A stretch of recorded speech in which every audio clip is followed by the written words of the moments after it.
Mula sa FEBC Radio, narito ang bagong araw.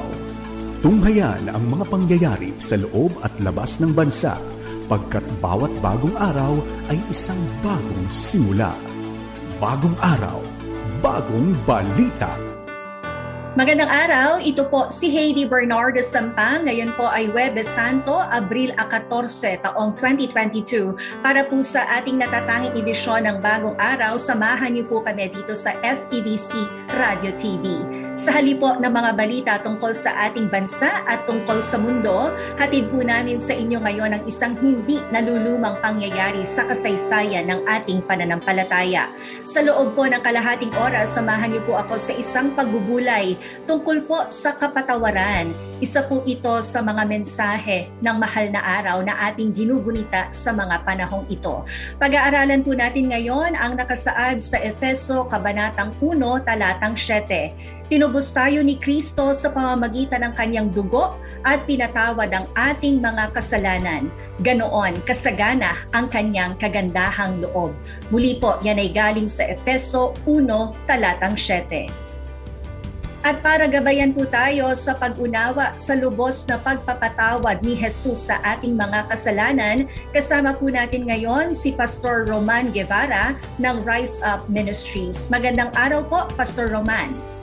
Magandang araw, Ate Heidi, at sa lahat ng mga nakikinig at nanonood dito sa FEBC, dito sa DCAS. Kumusta po kayo dyan sa Dubai, Pastor Roman? Praise the Lord sa kanyang biyaya. Hindi mo na minsan napapansin. Naka 2 taon na tayo mula nung nagpandemya. Pero talaga namang thank you, Lord. Thank you, Lord, sa kanyang grace. Pero namimiss ko na dyan, and I hope to be in the Philippines soon as well. Ako, welcome na welcome po kayo dito at syempre miss na po natin yung mga gawain natin sa Rise Up Ministries. Pero natutuwa kami, Pastor Roman, dahil nandoon yung inyong pagiging present online. Ayan, kahit na malayo po kayo dito sa Pilipinas, nakakapag-minister pa rin po kayo. Isang bagay na maraming mga pastor sa buong mundo, Pilipino man o ibang lahi, sa Pilipinas man o sa ibang mga bansa, yung hindi mo akalain talaga na gagawin mo. No? Pero bagamat ang daming malulungkot na bagay na nangyari dahil nga dyan sa pandemya, maraming bagay na hindi mo akalain na nangyari, mangyayari, pati na sa church at saka sa ministry. Pero masasabi mo pa rin na blessing din yan, na natuto, napilitan, natuto, at in some ways talagang naging napakalaking tulong sa pagpapatuloy at paglago pa ng ministry, ng simbahan at ng mananampalataya yung mayroong online ministries. Praise God. Pastor Roman, ngayon po sa special po na edisyon ng Bagong Araw dito sa FEBC Radio TV, nabasa ko na po kanina yung talata na atin pong pag-aaralan. Tungkol po ito sa lubos na pagpapatawad ni Jesus para po sa bawat isa sa atin. So Pastor Roman, siguro pakipaliwanag nyo nga po sa ating mga taga-subaybay ngayon, bakit po kailangan ng tao ng manunubos kahit po mabait siya? Oo, no? Kasi you mean na yung tayo mismo, yung tao mismo, di ba meron talagang na-encounter kang tao na mabait Meron kang na-encounter na tao na salbahe. Minsan yung feeling ng iba, yung salbahe lang yung kailangan humingi ng kapatawaran, lalo na kung ikaw naman mismo, you've lived your life in a very good way, in a sense, to the eyes of people. Bakit natin lahat kailangan ng redemption? Kasi the Bible is very clear of our sinfulness. Na bagamat nilikha ng Diyos ang tao, binigyan niya ng lahat ng kakailanganin niya, pero it really started with what is called the original sin, yung kasalanan na nagmula kila Eva at kay Adan. Na pagkatapos sa bigyan ng Diyos sila ng lahat ng kakailanganin nila, pero they rebelled against God. And from that rebellion, mula dun sa kanilang pagkakasala o yung original sin, lahat na mula dun sa kanila, pag ipinapanganak dito sa lupa, spiritually dead, physically alive, but spiritually dead because of sin and sinfulness. Sabi nga sa Biblia, especially in Romans, na wala pa actually na ginagawang kasalanan, pero ipinanganak na dito sa lupa na sinful in nature. Sinful in nature. At mula nun, nakakagawa na tayo ng iba't ibang mga klaseng kasalanan. Actually, ang bata nga, hindi mo nga kailangan turuan yan eh. Ang cute-cute niyan sa umpisa eh. Pero after a while, mamaya meron ng pagiging pagsisinungaling yan. Yun ang pagsisinungaling. Hindi mo naman tinuturo sa bata yan. Pero mamaya makikita mo magsisinungaling din yan. But then of course, there's a particular age wherein nakikita natin talaga yung tinatawag na yung age of accountability. We don't really know exactly what age that is, but somewhere between probably 9 and 13, kung saan mas lalo natin lubos na nauunawaan na ang mga bagay-bagay, na makikita mo talagang nakakagawa na tayo ng iba't ibang klaseng mga kasalanan. Kaya mula sa kapanganakan, physically alive, pero spiritually dead tayo dahil sa kasalanan. At walang exempted dito. Sabi nga sa atin din sa Romans, all have sinned and fallen short of the glory of God. Kahit pa yung sa tingin niya o sa tingin ng iba, napakabait. Kahit meron naman talaga ma-encounter ka sa buhay mo na may ibang klaseng kabaitan eh. Hindi naman na may encounter ka na may ibang klase ring kasalbahihan. Pero pareho lang yun. Sabi nga sa atin sa Romans, all have sinned and fallen short of the glory of God. Kaya nangangailangan ng kapatawaran, kailangan ng forgiveness. And what the Bible and Bible scholars and theologians would call redemption. Tulad ng binasa natin kanina dyan sa Ephesians. Oo. Pero Pastor Roman, hindi po ba, baka akala kasi ng ibang tao, yun lang mga malalaking kasalanan nga ang kailangan nating ihingi ng kapatawaran, di ba? Pero nabanggit nyo kanina, kahit po yung simpleng pagsisinungaling, kasama rin doon yung white lies, ay mali pa rin sa harapan po ng ating Panginoon at kailangan natin ihingi ng forgiveness. Oo. Obviously, all different kinds of sins have different kinds of effects, no? In people and in relationships. May iba't ibang yung gravity siya in the sense of for instance, kaya nga na-invento rin yung tinatawag na white lies kasi minsan nadja-justify yung pagsisinungaling dahil the end justifies the means, o di naman din kaya kung halimbawa yung epekto nga nung lie is not as much scandalous or destructive compared to others. But then all wrongdoing, the Bible teaches, is sin. No, all wrongdoing is sin. So whether it is identified by people as a small kind of sin or other people as a big kind of sin, to God, sin is sin. And yung sinfulness ng tao, together with dun sa mga nagagawa nating kasalanan every day, you put them all together, leads to what is called the wrath of God. Again, in Romans, in one of the wonderful books in the Bible actually concerning this is the book of Romans. Makikita natin dyan yung tinatawag na wrath of God. Kasi kadalasan, lalo na sa panahon natin ngayon, hindi naman masyado na pag-uusapan yung wrath of God. From the word itself, W-R-A-T-H, bukod sa mahirap minsan i-spell yan, yung word na yun, pag naunawaan ng libusan ng tao na dahil sa pagiging sinful natin, andun ang wrath of God. Yung galit ng Diyos. Galit ng Diyos. At galit ng Diyos sa tao. Galit ng Diyos sa tao sa kanyang pagiging makasalanan. That will eventually, yung consequence, would lead to death. And not just yung physical death, kundi yung pagkakaroon natin ng saan ba tayo pupunta niya pag tayo namatay? Diba? Ang turo sa atin, again, ng Biblia, ng Book of Romans, that because of that wrath, ang pupuntahan ng tao nowhere else kundi yung tinatawag na lake of fire or hell. Na people don't like to think about, people don't like to talk about, pero yun talaga yun. Yun ang patuto. Whether ang identification natin sa sarili natin, mabait tayo, identification ng ibang mga tao sa atin, mabait tayo, o di naman kaya nagkasala man tayo pero mga ano lang, simple sins, small sins, white lies. Hindi ako katulad ng iba na murderer, adulterer, or corrupt, rapist, or kung ano pang mga kahindik-hindik naman talaga. Kasi to be realistic, di ba? Meron talagang mga, kaya nga kahit sa batas natin may tinatawag na heinous crimes. May tinatawag na heinous crimes. At ang justice system natin is based on kung ano ba yung crime na commit mo. For a particular crime, ito yung particular na punishment. Di ba? Hindi naman yan pare-pareho base sa in the Philippine justice system na pagkakaintindi nung judge as the evidence is presented to him or to her.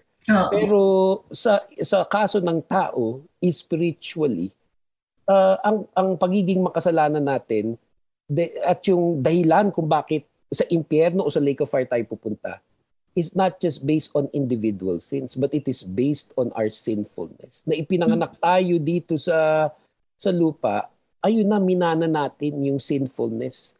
At hindi natin kaya yun ma-solve on our own dahil ipinapanganak tayo with a sinful nature that is prone to sin, will continue to sin, and living in a sinful world. So minana mo na yung sinful nature, mula nung pagkabata, magkakasala ka kasi prone to sin ka. And then of course leading to yung patuloy na interaction natin in the sinful world. So kahit nga mabait ka, pero ang sa'yo, sinful pa rin. Kaugnay niyan, Pastor Roman, paano naman kung napakalaki po ng kasalanan ko, mapapatawad po ba ako ng Diyos? The answer is absolutely yes. The answer is absolutely yes. Dahil turo din sa atin sa Biblia, to begin with, kaya nga siya namatay sa krus ng Kalbaryo. Kaya siya bumaba dito sa lupa dahil hindi natin on our own, hindi natin pwede makuha yung forgiveness of our sins. Whatever that sin is, maliit na kasalanan or what you just mentioned na malaking kasalanan. Maliit na kasalanan sa panahon natin o malaking kasalanan sa panahon ng iba, mapapatawad ba ako ng Diyos? The answer is absolutely yes, because that is why He sent His Son Jesus Christ on this earth to redeem us from our sins, to redeem us from our sinfulness, because we cannot do it. We cannot get it on our own. Yung forgiveness, kapatinan niya malaking kasalanan, mararanasan natin yan dahil ginawa na niya yung kailangan at yung dapat. He died on the cross for our sins. So if you think, if you feel that you've done something so heinous, isang napakalaking kasalanan sa mata ng tao at lalo na sa mata ng Diyos, yes, talagang patatawarin tayo ng Panginoon dyan. Kaya nga sabi rin sa atin sa Biblia, if there is one famous verse concerning this, 1 John 1 verse 9, if we confess our sins, He is faithful and just to forgive. He is faithful and just to forgive us of all our sins. Pero Pastor Roman, lubos yung pagpapatawad na ibibigay sa iyo ng Diyos. Basta hihingi ka, ayan, ang paghuhugas mula sa kasalanan, mula dun sa kinumit mo na mistake, small man yan or super big, Pero minsan, nasa sa atin po yung parang hindi mo mapatawad yung sarili mo. Yung guilt. Diba? Nandun din yung guilt. Kasi nga, kaya napaka-importante na ma-realize natin na yung mapatawad natin yung ating sarili. Minsan malalim ang pinaghuhugutan din kasi niyan kung bakit ang tao nandun yung guilt niya at hindi niya mapatawad yung kanyang sarili. Probably upbringing, maraming bagay sa pagpapalaki sa kanya, paglaki niya na sobrang nagiging either emotionally or even sometimes mentally damaged because of what they went through and what they continue to go through right now. Hindi ko rin minamaliit ang mga nagiging karanasan ng isang tao. Bakit? Kahit pa nga nag-church na, nagba-Bible study na, isa pananaw natin, pananaw niya, Christian na siya, pero yung nandun pa rin yung guilt na hindi niya mapatawad ang sarili niya. Kaya nga napaka-importante, no, na ma-realize natin mula sa pag-aaral ng Biblia that Jesus died for our sins. Sabi nga sa atin it is finished already. Kaya kung si Jesus namatay na para sa ating kasalanan, binigay na ng Diyos si Jesus Christ to redeem us from the bondage of sin, then we should receive it.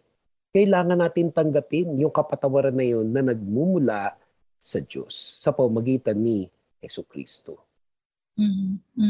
Okay. Pakaganda po nun, at sana maunawaan po natin na kapag na kay Jesus po tayo, wala ng condemnation.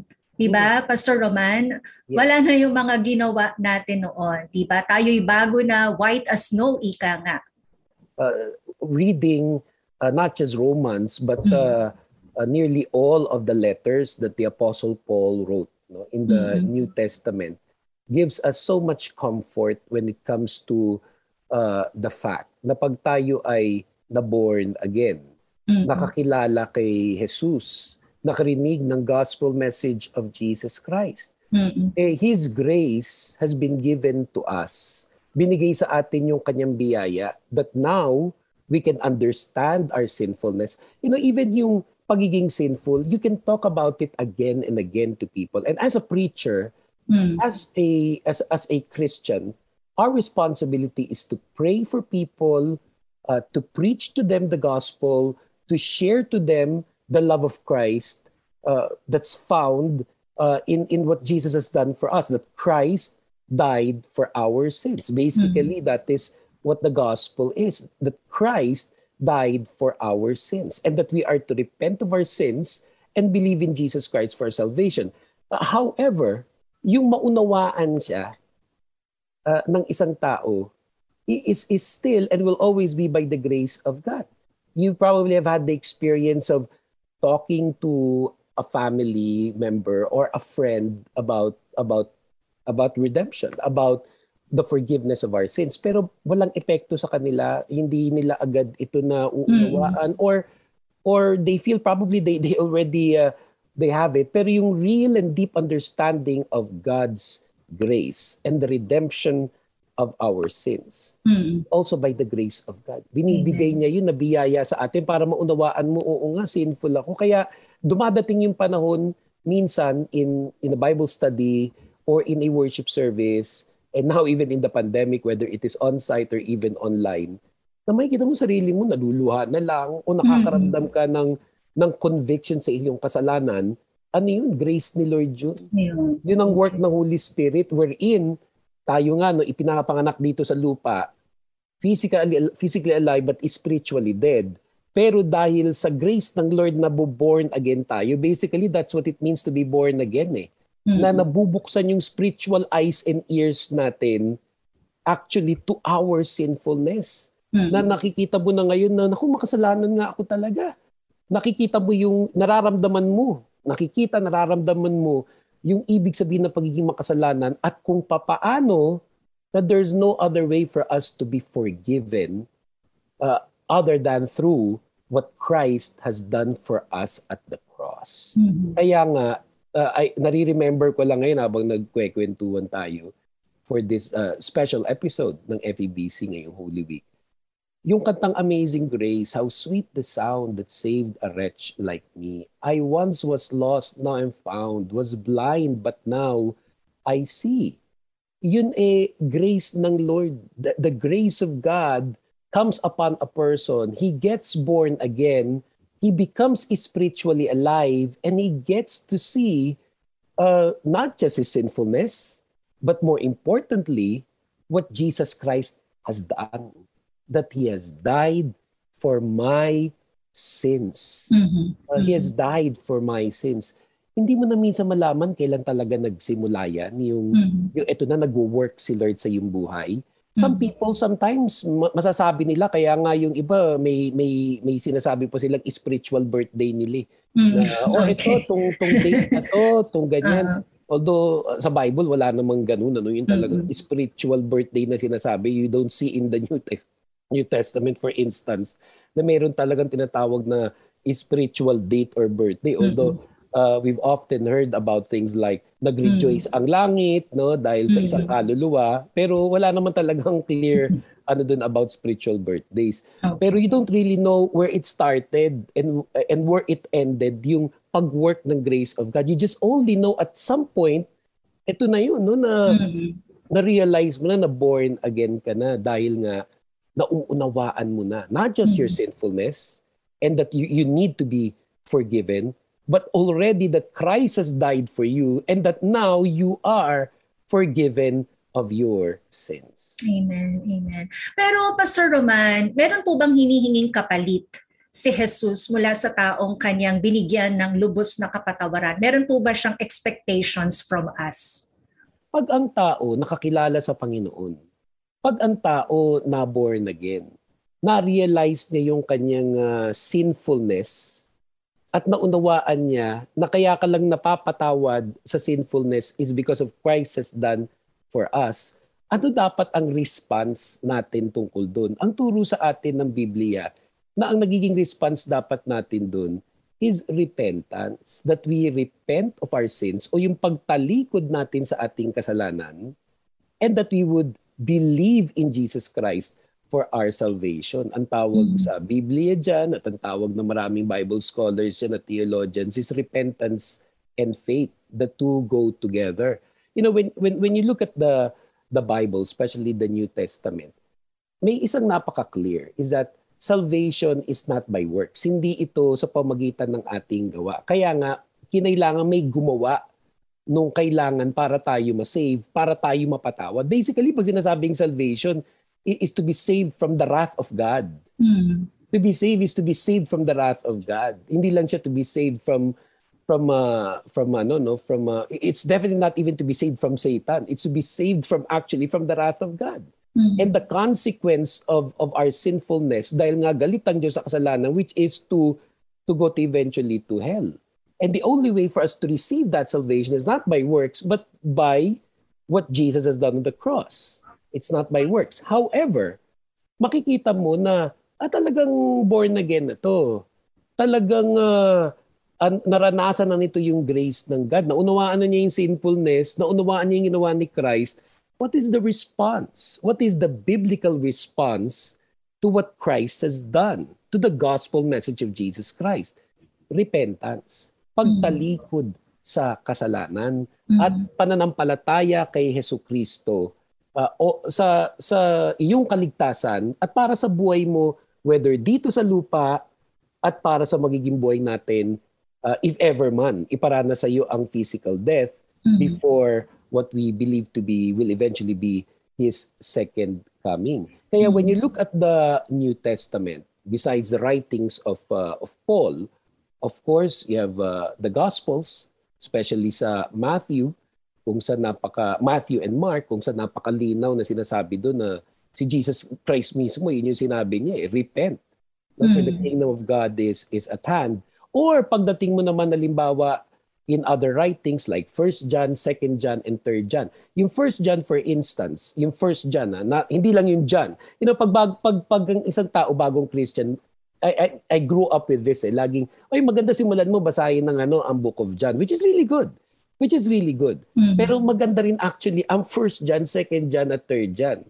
Kaya walang kaso na ipabasa rin sa bagong Christian yan. Kasi, minsan nga maganda pa kasi mas maikli Ang ikli lang yan Pero in 1 John, itinuturo dun sa atin especially, paano makikita na talagang child of God na to?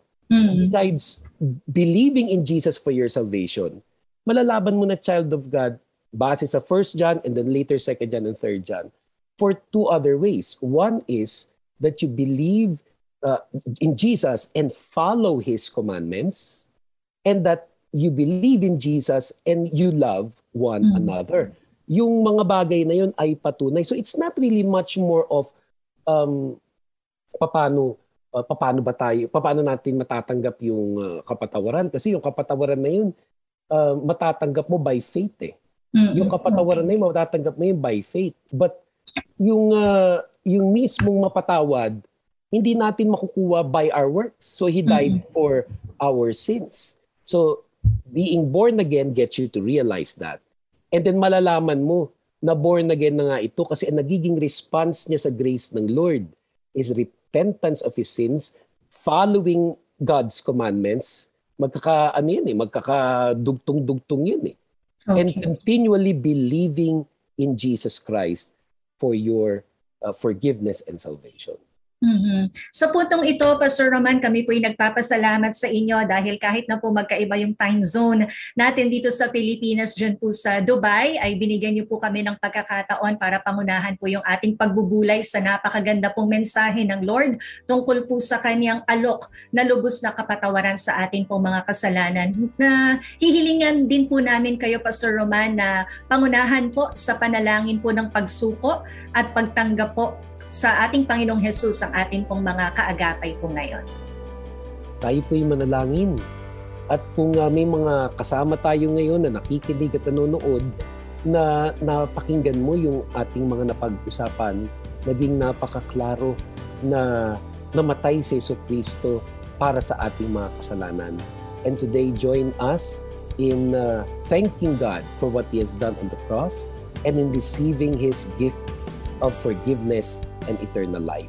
Aming Diyos at aming Ama, salamat po sa oras na ito na kami po ay nagkasama-sama dito po sa programang ito at higit sa lahat napakinggan ang pag-uusap na ito tungkol sa kapatawaran ng aming kasalanan sa pamamagitan ni Jesucristo.